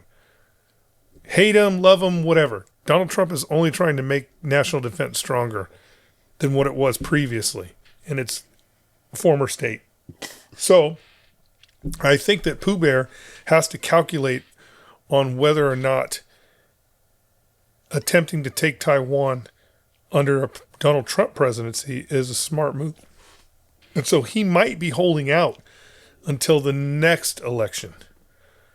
So why didn't he do it when fucking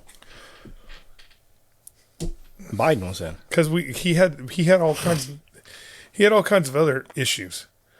He had all kinds of other issues that he had not worked out yet. And the problem are those gone now, or does he have more issues? I'd say he has way more fucking issues now. I don't know. COVID, it's going to take China a little longer to it's going to take them a little longer to push COVID out of the zeitgeist. But that's not a military problem. So we'll see. I don't think he's willing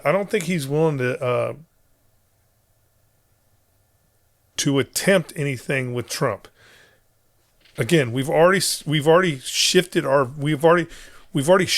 view away from Ukraine, and we're kind of now back looking at the Pacific a lot harder.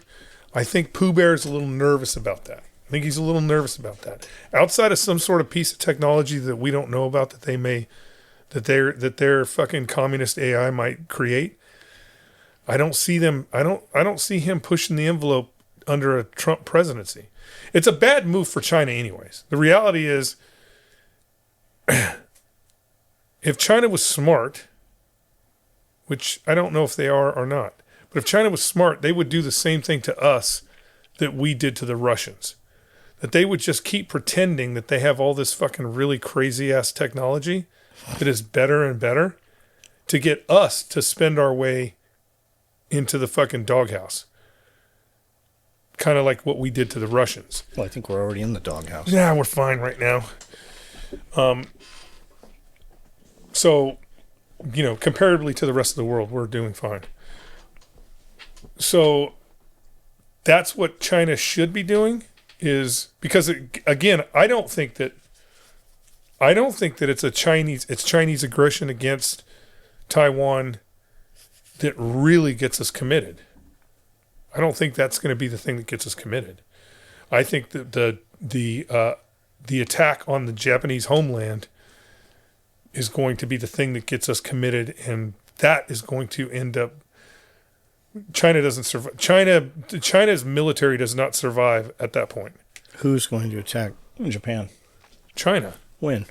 Right after the Japanese go out and fucking sink half their ships. When's that going to happen? As soon as the Chinese drop that first fucking bridge, boop, the Japanese are going to show up and they're going to fuck the Chinese up. And then the Chinese will immediately attack mainland Japan. And then at that point, that's a real ally. Taiwan is not a real ally. We don't have a pact with Taiwan saying we will protect them, because we still, even this government, we still recognize China, or we still recognize Taiwan as part of China. We have to. The reason why we have to, guys, most people don't understand this, is Taiwan is the former government of China. If Taiwan could, they would invade China and take it over. So we actually have a self-defense pact with Japan. If China steps over that boundary, I think it'll be like Pearl Harbor all over again. We will go and we will fucking fuck them up. We will just fuck the Chinese up.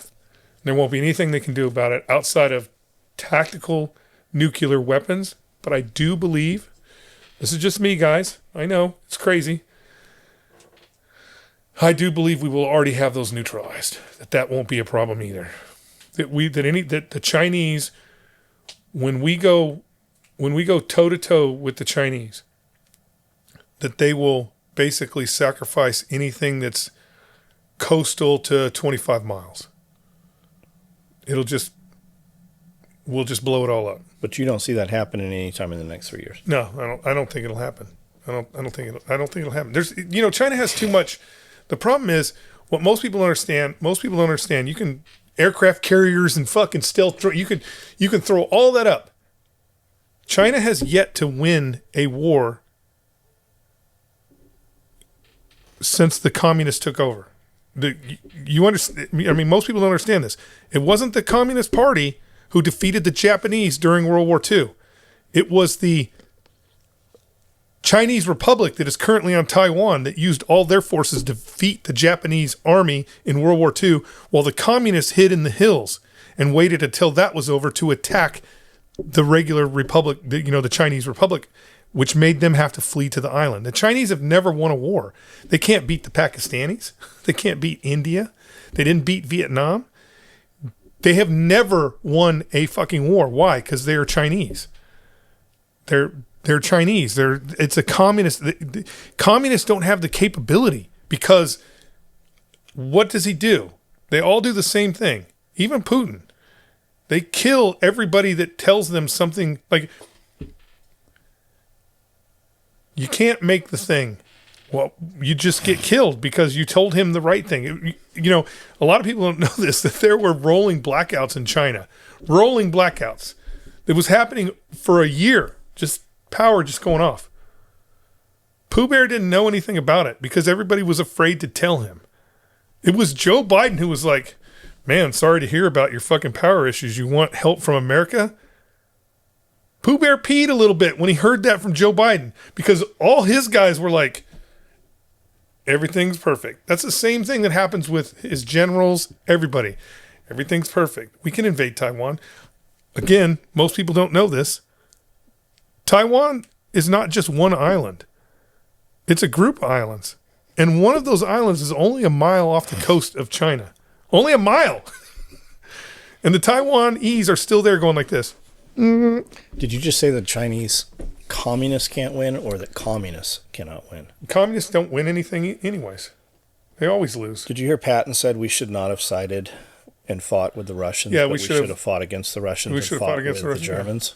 The Germans should have been our allies. Well, what he meant was at the time of taking over, because again, there's a lot of things that once we defeated the Germans, he wanted to continue. Yes, there's a lot of things that America at that time period was ignorant of.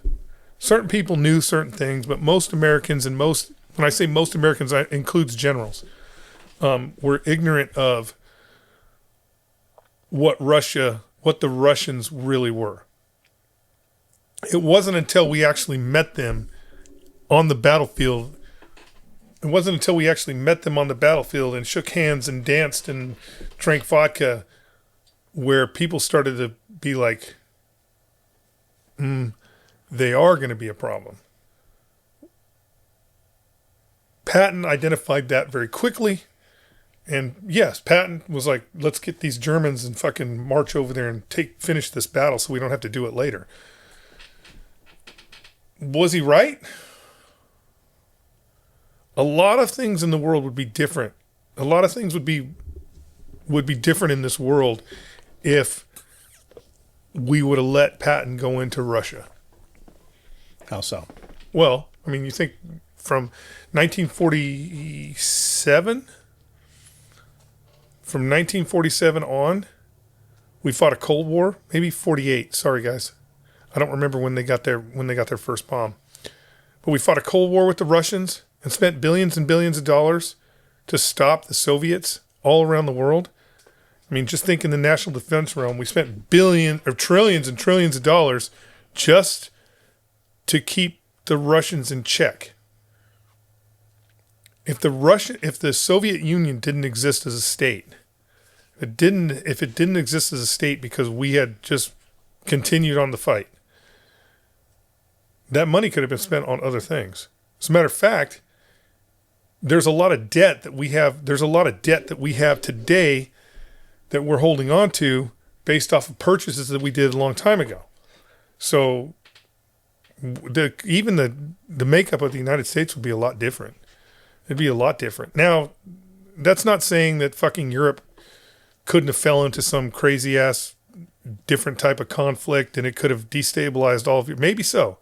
But again, none of that happened when the Soviet Union collapsed. So why would it happen if America went in there and did the same thing to that part of the world that we did in Japan and we did in Germany?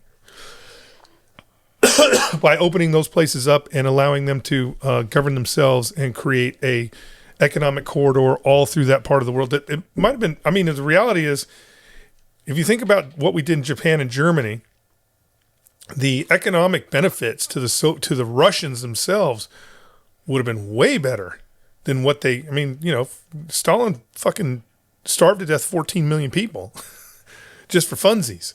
So That was in Ukraine. yeah, All of them were. well, it was all over. It was all over. You know, they killed a lot more people. They killed a lot more people post World War II than they did during World War II. So the makeup of the world would be a lot different today, I think. I mean, I don't know. I'm not going to argue whether it'd be good or bad or whatever, but a lot of things would be different. When people talk about the economy getting hard, and there's always all these posts about people dumping animals. I'm like, you should be glad they're not eating them. Yeah. They're like, what do you mean? I go, as soon as they eat the animals, they're eating children. They're like, what do you mean? I go, all of them more. Like, look it up. Anytime you have people starving, they eat each other's children. Like, you take your less desirable kid and you swap it with the neighbor's less desirable kid and you eat their fucking kids.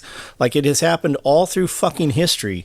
It happened in the Depression. They ate all the fucking horses. They ate all the fucking donkeys. That's why they had dogs with carts. It's the same shit.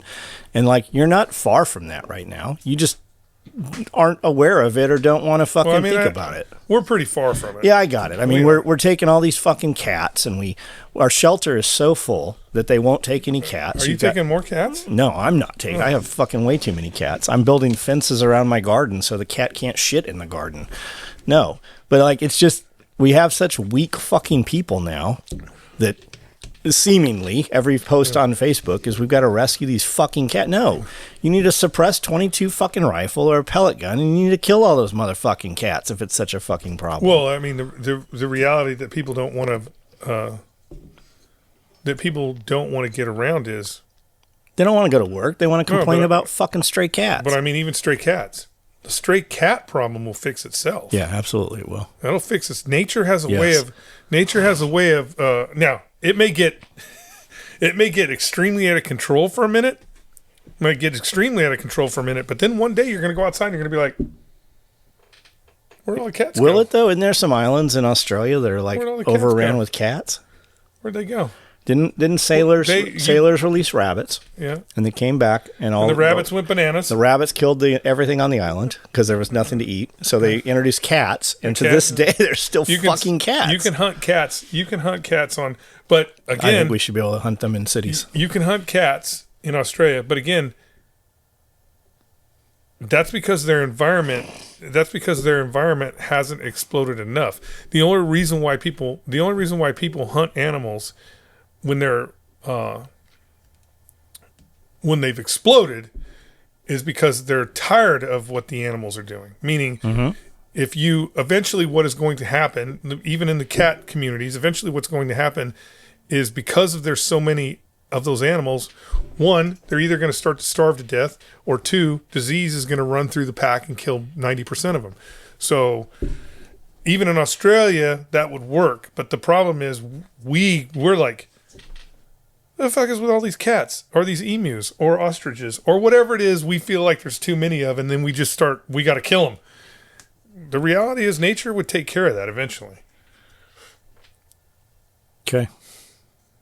We're going to go do question and answer now. Oh, we're going to do the fun stuff. The Q&A. Q&A. Do we have any questions, Brandon? We do. I have to go get the computer. How many questions did you and Hannah type up? All right, guys. Thanks for listening.